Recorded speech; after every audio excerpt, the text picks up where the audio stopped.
Señor. Yo no sé si esa es su oración, pero esa es la mía. He aprendido, mis amados hermanos, todas las cosas fueron hechas por Él y para Él. De modo que el que ha de ser exaltado desde cada púlpito a lo largo y ancho de nuestras congregaciones es el glorioso nombre de nuestro Señor Jesucristo. Y si toca, en el caso nuestro, algo en particular, es ser humillados delante de su poderosa palabra. Oramos que el Señor nos conceda ojos para ver, oídos para oír, y que su palabra esta mañana sea instrumento de edificación, salvación, perdón, reconciliación inclusive, y que los labios falibles de mi persona no sean impedimento para la palabra infalible de nuestro Señor en Cristo Jesús. Amén. Mis amados hermanos, es un gusto verlos, el pueblo de Dios reunido en la casa de Dios o como casa de Dios, rindiendo tributo al que vive y al que reina. No hay lugar, no hay actividad mejor un día como hoy que lo que estamos haciendo nosotros en la mañana de hoy. Dios es bueno con su pueblo siempre. Y esta mañana, mis amados hermanos, como pudieron notar en la lectura, vamos a continuar nuestra travesía a lo largo del libro de Éxodo, en la serie que hemos titulado a estas alturas, Un grandioso libertador. Para los que no recuerdan, nos encontramos en el monte Sinaí. El pueblo de Israel está a las faldas y el mediador, Moisés, quien intercede en medio del pueblo, del pacto y del Altísimo, recibe los planos, la estructura del tabernáculo, el cual es la morada de Dios en medio de su pueblo. Y mis amados hermanos, voy a comenzar con repetir algo que a ustedes les puede parecer tedioso, y si les parece tedioso, prepárese porque lo voy a repetir más. El tema del tabernáculo, el propósito del éxodo, el fin del éxodo es la comunión con Dios. El tabernáculo es el cumplimiento de la promesa que se le hizo tanto a Adán como a todos los patriarcas de comunión con Dios. Ellos serían su pueblo y Él sería su Dios. Y quiero recordarle, mi amado hermano, si usted ha sido lavado, justificado por el Cordero, el propósito de su existencia antes que cualquier otra cosa es la comunión con Dios. Si en su vida no hay comunión con Dios, usted no está viviendo en plenitud. Gracias, hermano. Y si me permite añadir, con toda humildad y reverencia lo digo, nuestra vida es en vano y un desperdicio. Esto es lo que nos revela el tabernáculo, mis amados hermanos. Más que elementos arbitrarios como telas preciosas o metales preciosos o cubiertos o tazas o vasos, el tabernáculo lo que hace es primero revelarnos el trono celestial y nos revela con claridad meridiana la persona y obra de nuestro Señor Jesucristo. Y al mismo tiempo nos muestra cómo la persona y obra de nuestro Señor Jesucristo nos da comunión con Dios eternamente y para siempre. Acompáñenme a Hebreos capítulo 8, versículo 5.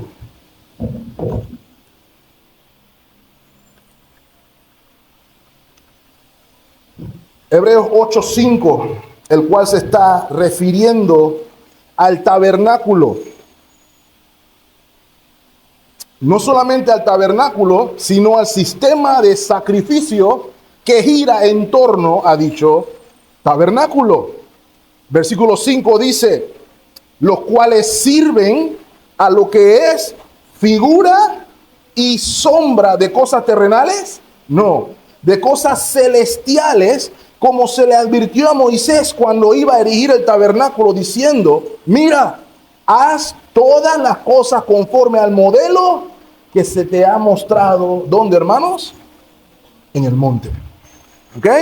Entonces, mis amados hermanos, la consagración de los sacerdotes que vimos la semana pasada, las ofrendas del pecado, el holocausto y la ofrenda de comunión o consagración, nos apuntan a que entendamos, mis amados hermanos, que no hay ni paz ni comunión con Dios sin un sacrificio sustitutivo, que es lo que apunta la imposición de manos sobre cada uno de los animales que vimos la semana pasada.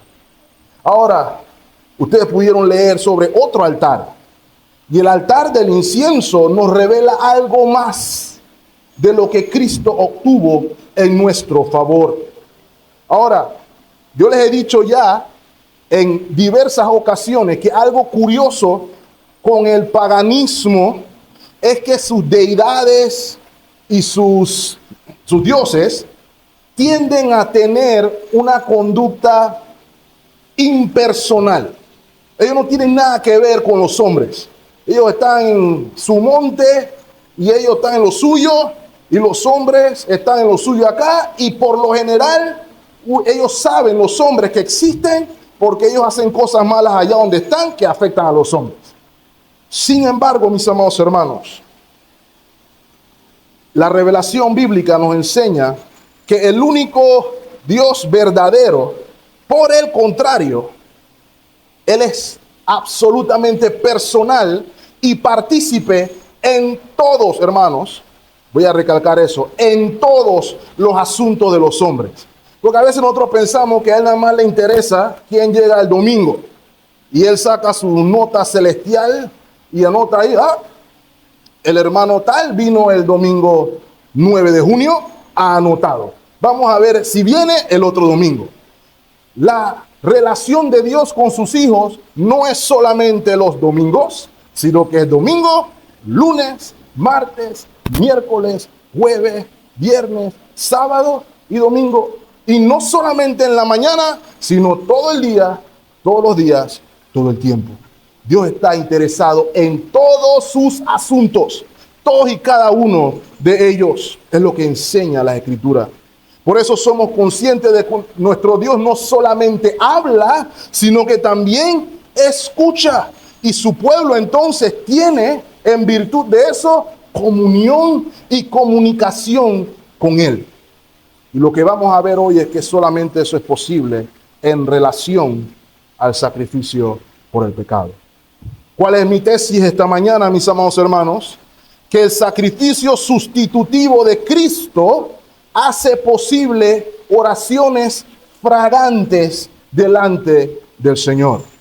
Y por eso hemos titulado el mensaje de esta mañana, Oración fragante al Señor. Ahora, hermanos, tal como hemos visto, o tal como hemos hecho con los elementos del tabernáculo que hemos visto hasta aquí, nos vamos a enfocar en observar tres cosas con el altar del cual leyó el hermano Ricardo hace un momento. Lo primero, ¿qué representaba el altar del incienso para el pueblo de Israel? Es lo primero que vamos a observar. Consecuentemente, en virtud a lo que cantamos, oramos y a lo que vemos en las Escrituras, ¿qué nos dice el altar del incienso de nuestro Señor Jesucristo? Y en tercer lugar, pero no menos importante, ¿qué nos dice el altar del incienso a la iglesia hoy? Nosotros no tenemos altar de incienso. Los amigos católicos están quemando algún tipo de incienso, del cual desconozco. Pero, aun cuando usted no queme incienso aquí hoy, veremos que la realidad que vemos aquí es aplicable a la vida espiritual, no solamente de la congregación, sino de cada uno de los creyentes individualmente. Nuestros sentidos, mis amados hermanos, Los cinco sentidos, la vista, el oído, el gusto, el tacto y el olfato, cumplen la función de conectarnos con el mundo. Nos permiten reconocer o percibir la realidad. Particularmente, el olfato nos permite conexión con la realidad en términos olfativos. Usted y yo leemos algo cuando un objeto cualquiera desprende partículas que son microscópicas, que al tener contacto con el aire pasan del estado o sólido o líquido al estado gaseoso, pasando entonces por nuestros, ¿cómo que se llama? Nuestras fosas nasales, casi se me olvida, tengo que regresar a la primaria, fosas nasales, y lo que hace es producir una respuesta del cerebro, que por lo general usted y yo la describimos ya sea como agradable o desagradable. Voy a poner un ejemplo. En una estación de combustible, cuando el mismo combustible entra en contacto con el aire, se desprende un olor particular. Y ante ese olor particular usted va a encontrar dos tipos de personas. Hay una persona que le encanta el olor a la gasolina y están felices y muerta la risa en el carro cuando huele gasolina. Y hay otra persona que el olor le parece desagradable. Es por lo que le estoy mencionando. Igualmente, mis amados hermanos, el olfato está también conectado con la memoria y por ende está conectado con nuestras emociones. Es por eso que ciertos olores despiertan emociones en nosotros, incluso nostalgia. A veces el olor de la hierba mojada recuerda a algunos de nosotros la infancia cuando jugábamos en la lluvia, por ejemplo. A otros el olor de la playa, la arena y el mar trae recuerdos felices de verano a algunos. El perfume de la persona amada nos trae recuerdos agradables. Y así sucesivamente, mis amados hermanos. Los sacerdotes no eran la excepción. Todos los sentidos de los sacerdotes estaban estimulados en el tabernáculo. La vista, el tacto, el gusto, el oído, inclusive las campanillas que escuchaban los sacerdotes, estaban estimulando los sentidos. Y el olfato no iba a ser la excepción, mis amados hermanos. Fuera del tabernáculo o fuera de la tienda, como vimos la semana pasada, ¿cuál era el olor que iba a abundar, hermanos? Sangre, hierro, digámoslo así. Recuerdan que se los mencioné la semana pasada. Se desprendía el olor de la página de nuestras Biblias solamente con leerlo. La grasa de lo que se quemaba en el altar de bronce también estaba en las narices de los sacerdotes. Pero adentro de la tienda el olor era diferente. Había un aroma más dulce y más agradable. Habiendo dicho eso, quiero mostrarles entonces lo que representaba esto para el pueblo de Israel. Si siguió la lectura de esta mañana, la primera parte del versículo 1 nos iba a revelar que iba a haber más de un altar en el mobiliario del tabernáculo.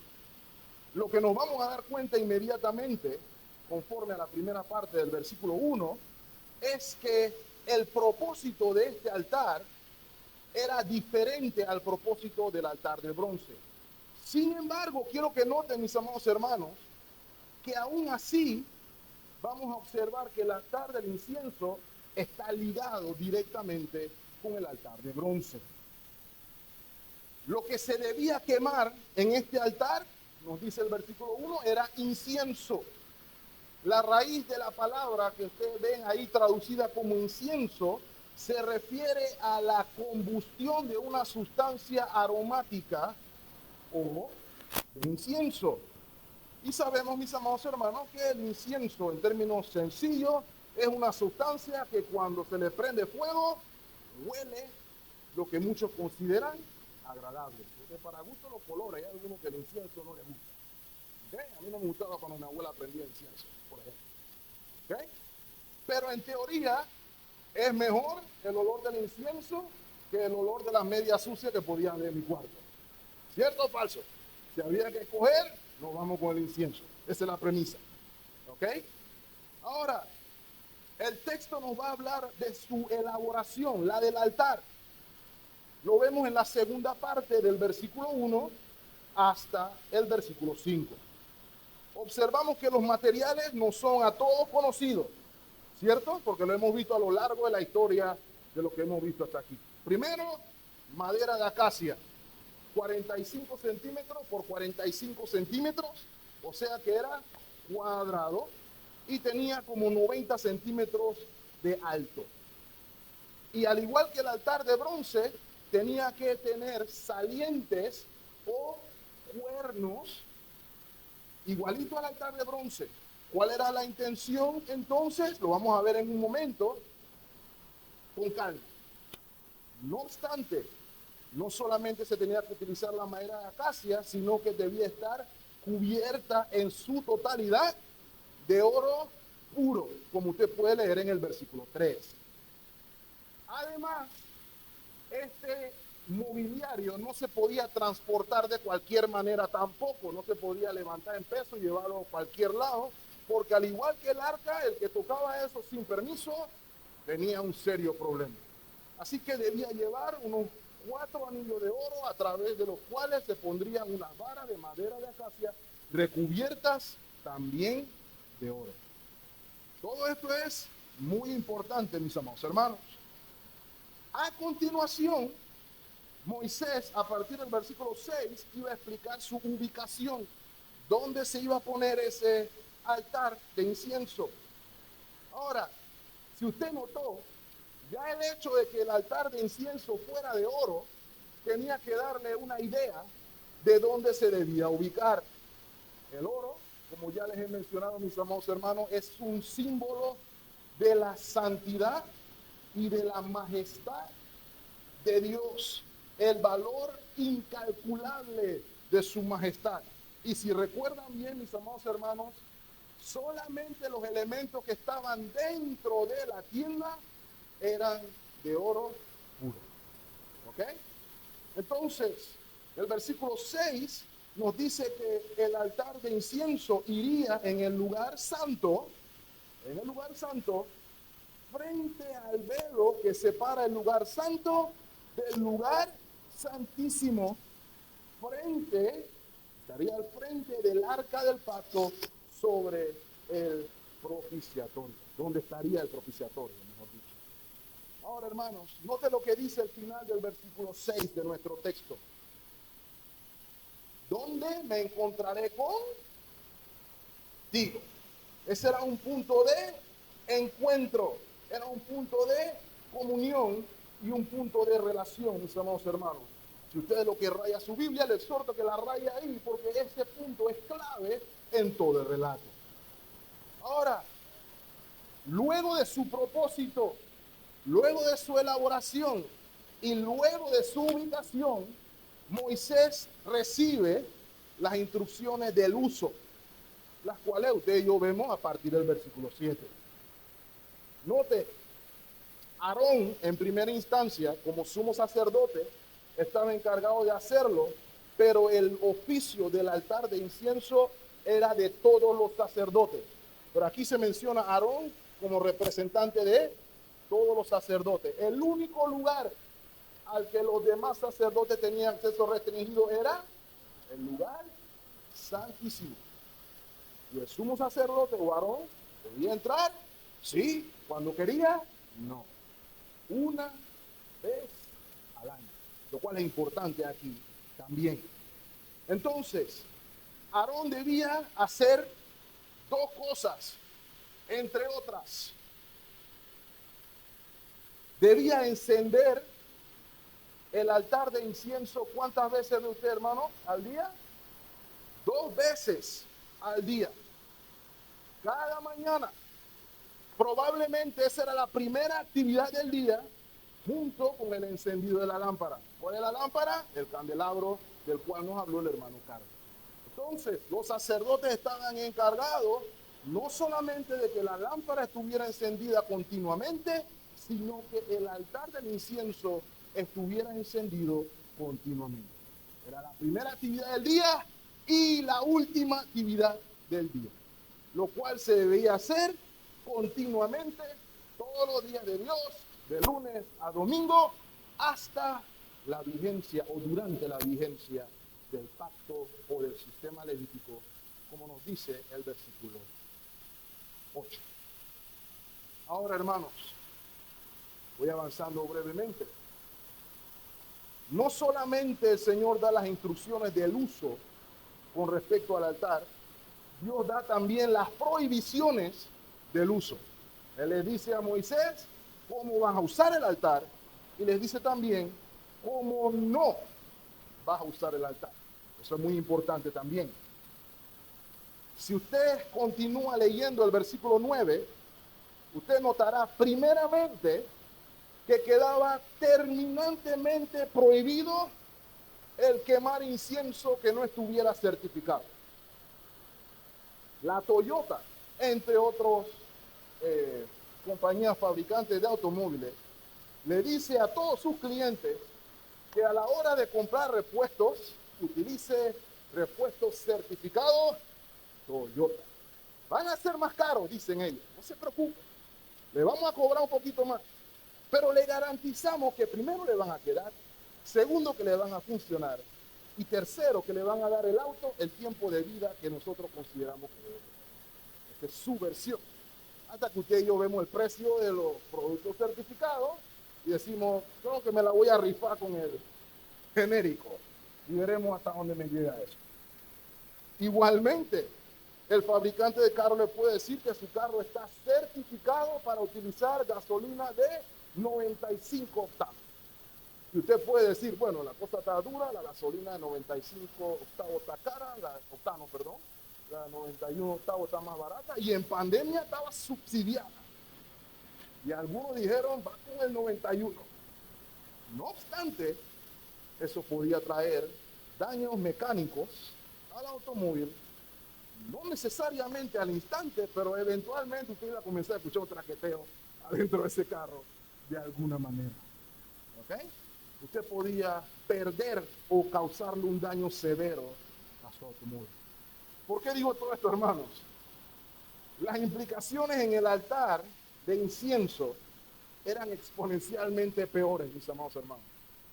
Ya que ir en contra de la certificación para el sacerdocio significaba ir en contra de la santidad y de la soberanía de Dios. Si no, pregúntele a Nadab y a Abiú cómo les fueron cuando usaron incienso no certificado a la hora de hacer su sacrificio.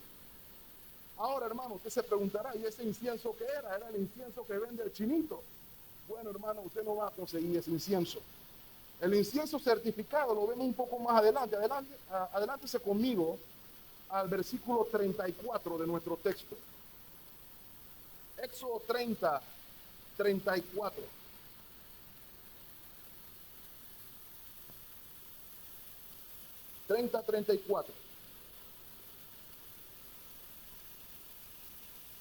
Dijo además Jehová a Moisés, toma especias aromáticas, extate y uña aromática y gálbano aromático e incienso puro, de todo en igual peso. ¿Ok? Para los que se pregunten, el extate es un aceite aromático hecho de mirra. La uña aromática tiene más que ver con el mundo animal y es la parte o la tapa superior de la concha de un molusco. Tiene la forma de una uña y por eso lo llaman uña aromática, porque esa uña impresionantemente despide un perfume al ser quemado. No todas las uñas tienen esta facultad, no lo prueben acá. El gálbano era una resina elaborada a partir de ciertas plantas, tales como el hinojo y el anís, y sobre todo el incienso. ¿Ok? Eso era lo que se utilizaba para hacer, esa era la receta certificada para el incienso. Note lo que dice el versículo 35.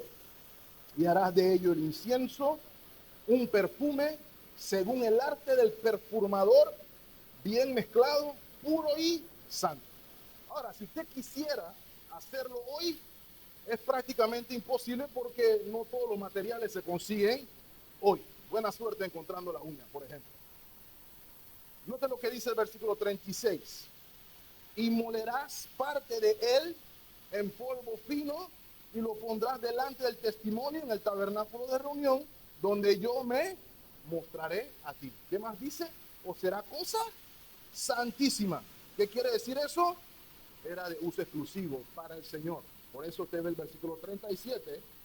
Como este incienso que harás, no haréis otro según su composición, porque es cosa sagrada del Señor. Sé que ningún israelita podía ir a comprar la receta para prenderlo en la casa, porque se estaba metiendo también en problemas. Versículo 38. Cualquiera que hiciere otro como este para olerlo, será cortado de entre el pueblo. ¿Okay?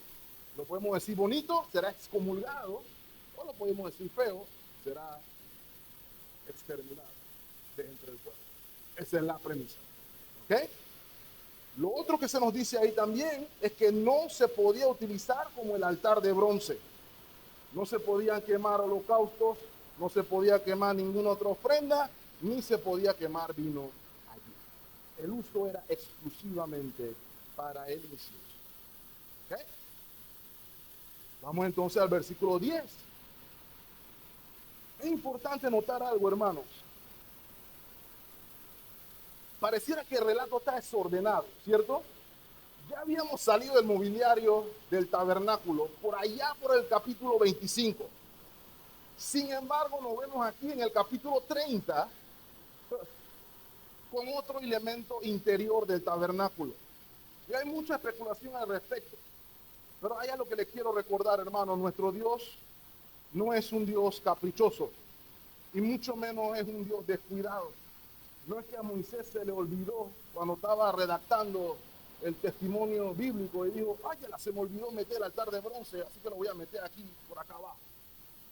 Consideramos, hermanos, que hay algo más profundo. Recuerdan, hermanos, que les mencioné hace un momento que el propósito del altar de incienso estaba ligado directamente al altar de bronce.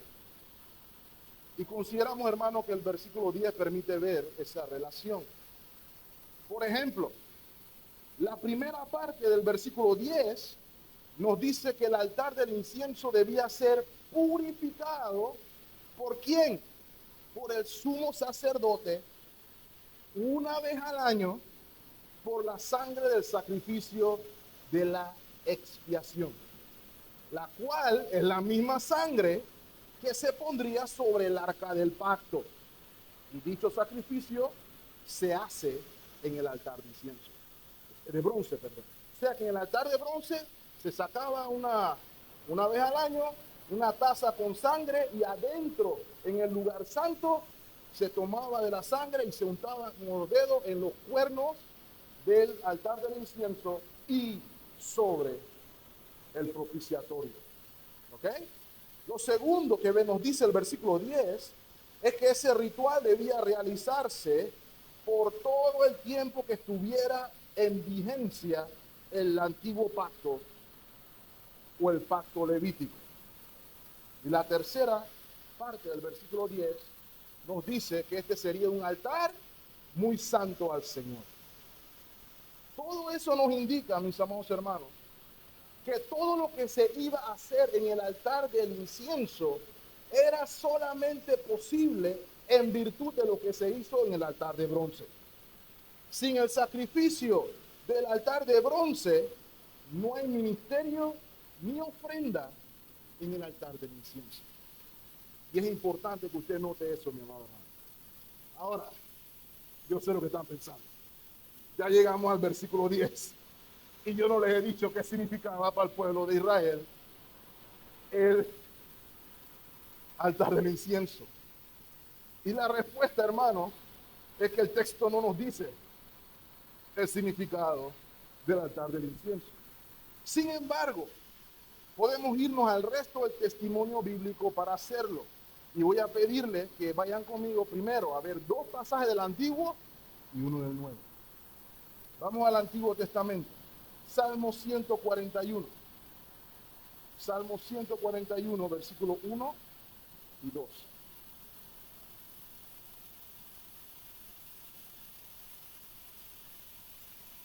Salmo 141 es un salmo del rey David. Pero quiero que noten con atención las palabras. Jehová, a ti he clamado, apresúrate a mí, escucha mi voz cuando te invocare. Ahora note lo que dice el versículo 2. Suba mi oración delante de ti como el incienso, el don de mis manos como la ofrenda de la tarde. ¿Lo ven?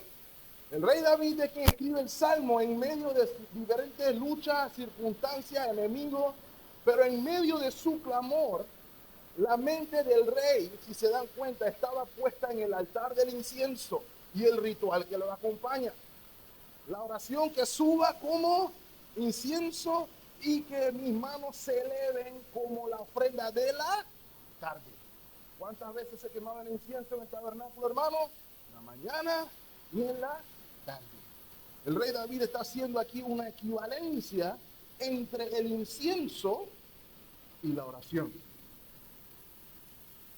Vamos ahora, y me perdonan, al Nuevo Testamento. Dos pasajes son del Nuevo.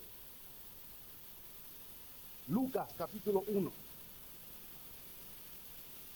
versículo 8.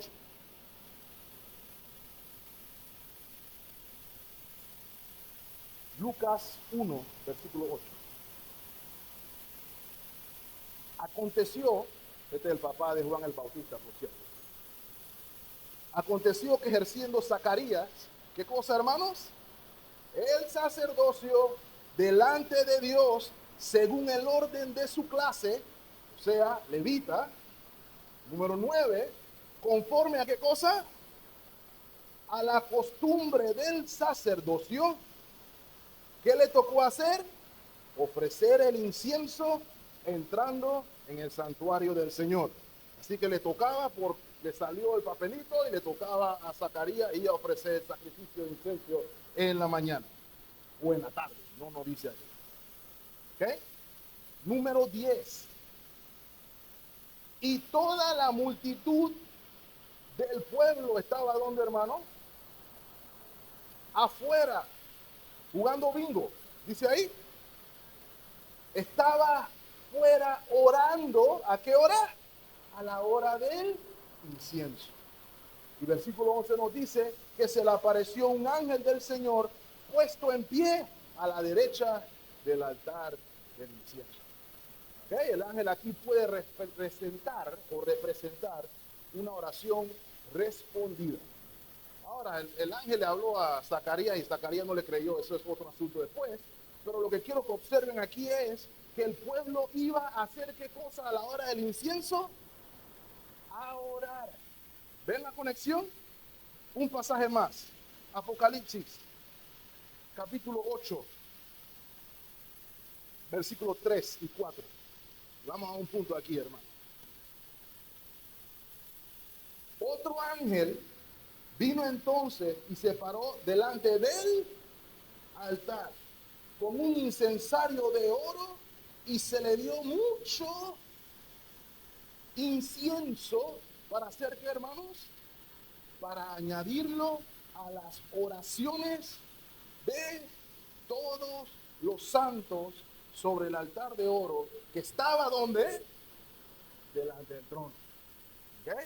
Aquí estamos viendo el tabernáculo original y vemos que funciona igual que el tabernáculo que se hizo en la tierra. Versículo 4. Y de la mano del ángel subió a la presencia de Dios el humo del incienso con las oraciones de los santos. Hemos de observar entonces por este pasaje y algunos otros para que lean en casa, Apocalipsis 5:8 por ejemplo, va en la misma línea. El significado del altar del incienso es la de simbolizar las oraciones de los santos subiendo con olor agradable delante de Dios. Las oraciones de los santos rogando, como David leímos en el Salmo 141, por ayuda, por su consuelo, por provisión, por su bendición. La oración de todos los santos de Dios. No solamente las oraciones del pueblo, también vale recalcar, sino que también las oraciones del sacerdote o del sumo sacerdote que ora en favor del pueblo. Entonces usted y yo podemos inmediatamente observar aquí que el privilegio de hablar con Dios por parte del pueblo de Israel es el resultado del sacrificio purificador del pecado. Sin el altar de bronce, hermanos, no hay altar de incienso. Es lo que se nos está diciendo. ¿Okay? Ahora, en los minutos que me quedan, quisiera decirle a la congregación lo que el altar de bronce, o el altar del incienso, perdón, nos dice de nuestro Señor Jesucristo. Ya se lo hemos dicho desde que comenzamos la serie, hermanos, que tanto el tabernáculo, su mobiliario, los instrumentos, todo de principio a fin nos llama de alguna manera u otra a ver a Cristo. Tal como dice el cantante o el que escribió el himno, pon tus ojos en Cristo. El tabernáculo nos llama a hacer eso. Y lo que vemos aquí hasta ahora nos va a recordar de manera clara el oficio sacerdotal de nuestro Señor Jesucristo. El oficio sacerdotal de nuestro Señor Jesucristo se manifiesta en dos vertientes.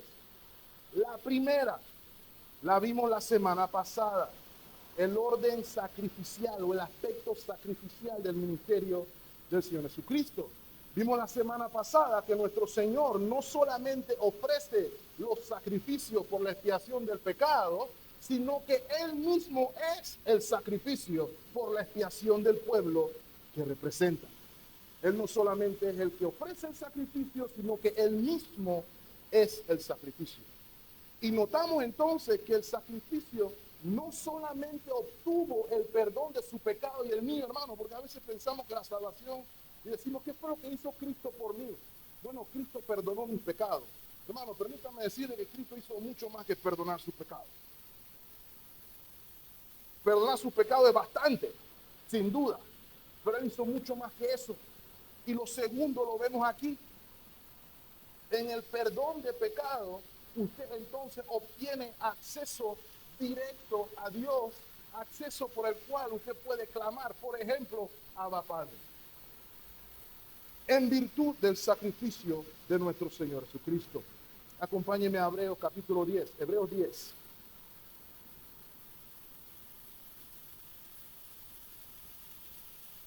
Hebreos 10, 19, dice, así que hermanos, teniendo libertad para entrar, ¿dónde, hermano? Al atrio, al lugar santo, al lugar santísimo por la sangre de Jesucristo. ¿Se acuerdan del corito? Llévame al lugar santísimo por la sangre del Cordero Redentor. Versículo 20. Por el camino nuevo y vivo que Él nos abrió a través del velo. Esto es su carne.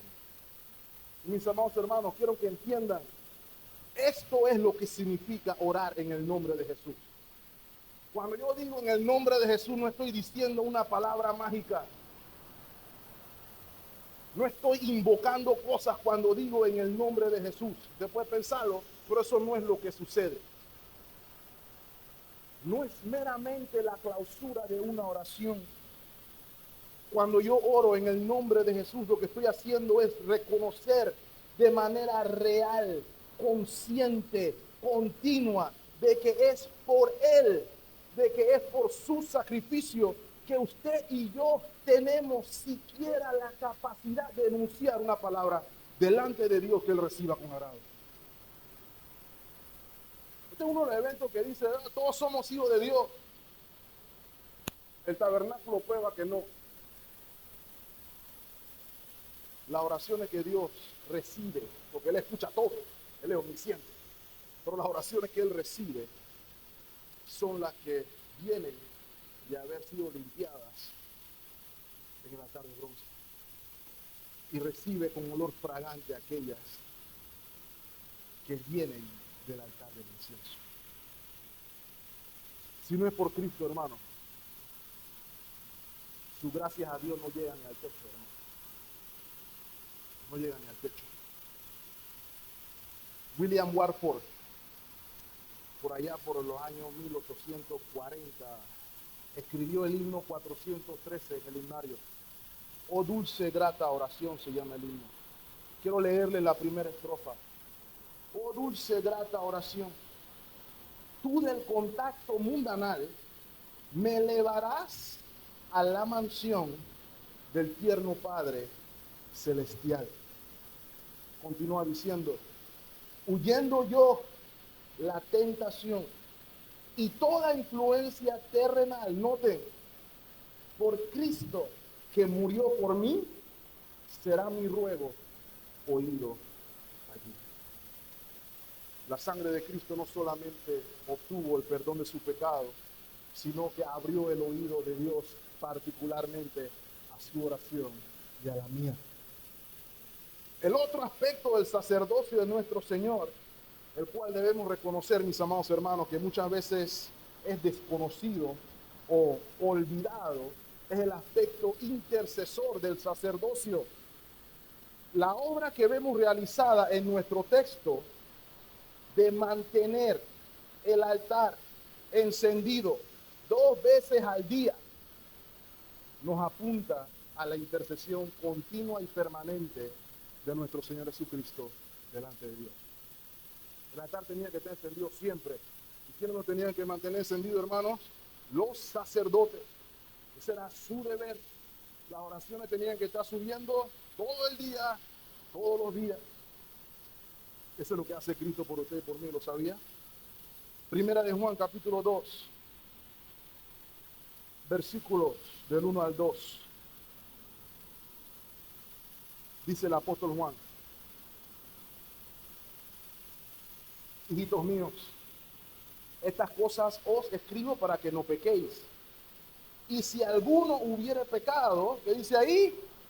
Abogado tenemos para con el Padre, a Jesucristo el justo. Y Él es la propiciación por nuestros pecados, y no solamente por los nuestros, sino también por los de todo el mundo. Esa palabra abogado es importante ahí porque está ligada directamente con el oficio de intercesor. En este caso particular, el abogado tiene que hablar en favor del defendido. Si mi abogado habla en contra mía, ese no me está defendiendo, me está hundiendo. ¿Right? Pero Cristo Jesús habla en favor de los suyos. Habla bien de los suyos delante de Dios, sin importar a dónde usted cayó. ¿Lo ve ahí? Hebreos capítulo 7, versículo 25. Este versículo es precioso. Había un límite en lo que los sacerdotes podían hacer. Una vez en la mañana, una vez en la tarde. Y aún así, como ya vimos, los sacerdotes todos se morían. Así que se moría uno, venía el reemplazo, ya sea que se moría de viejo o porque le puso el incienso que no era o por otro tipo de cosas. Miren lo que dice Hebreos 7:25.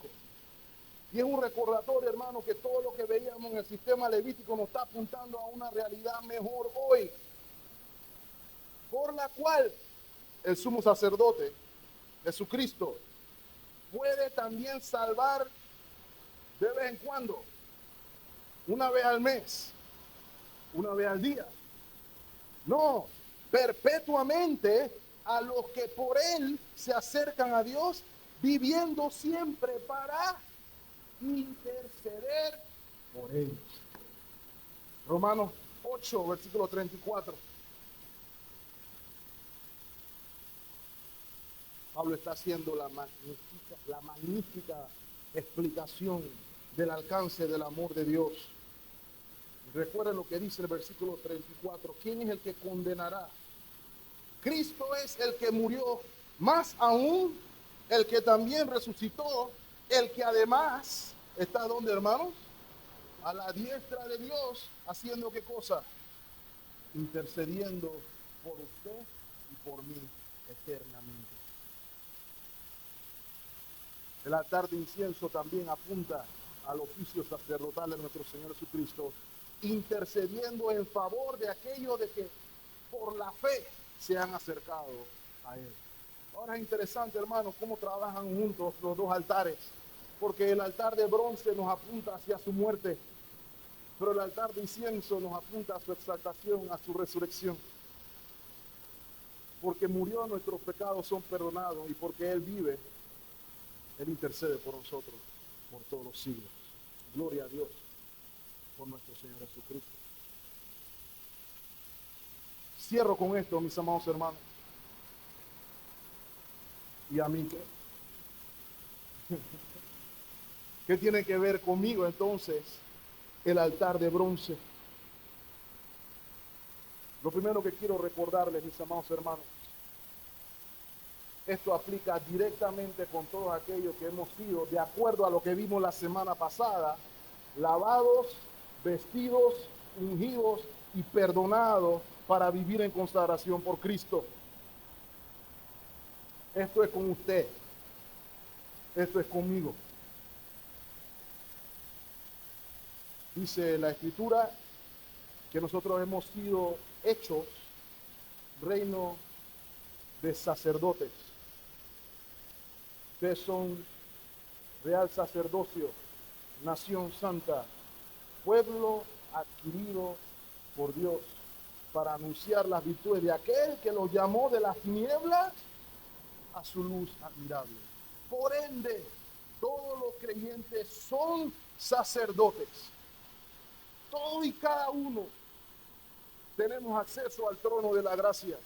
Todos y cada uno tenemos en nombre de Cristo acceso al lugar santísimo.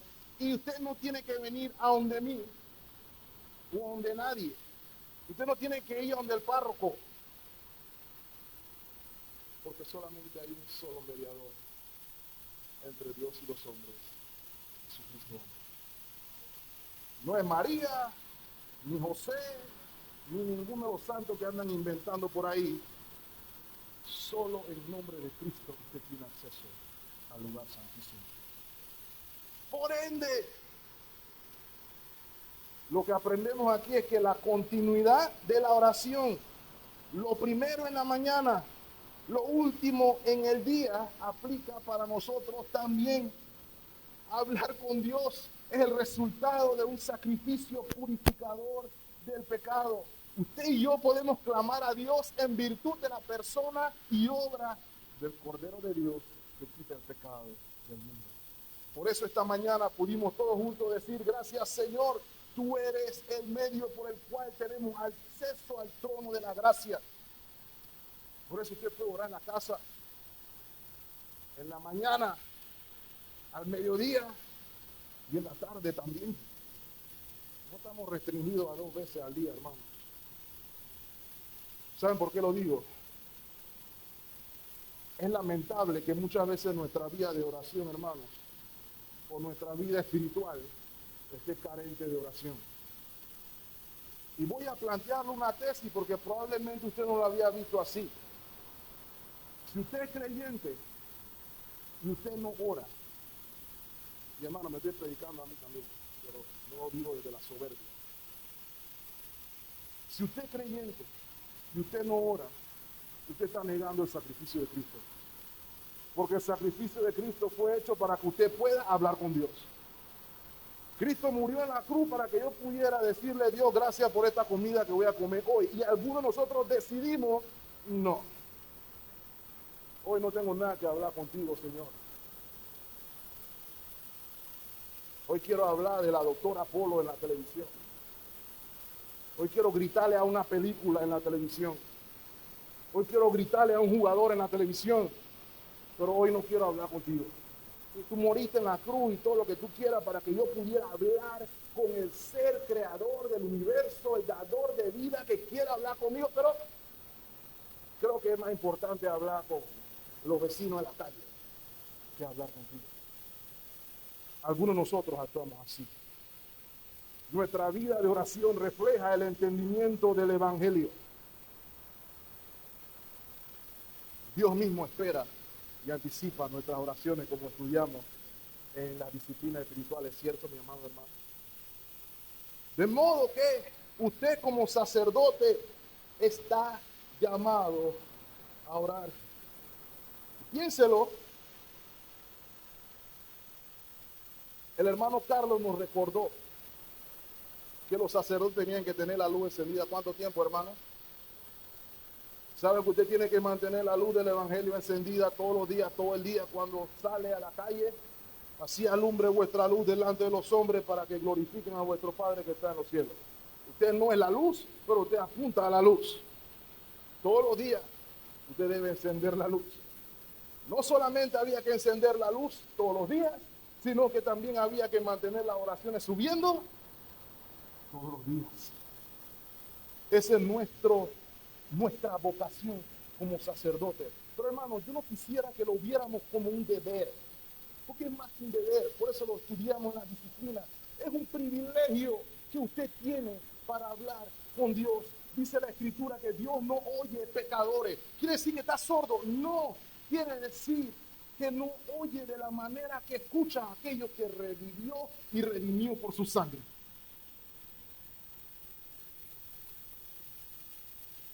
Él lo escucha a usted. A usted, piénselo por un momento de dónde el Señor lo sacó y Él lo escucha a usted. Él me escucha a mí, hermano. A mí. ¿Por qué? No hay explicación, hermano. Por pura gracia. Es un privilegio hablar con Él. Por eso el salmista, no el salmista,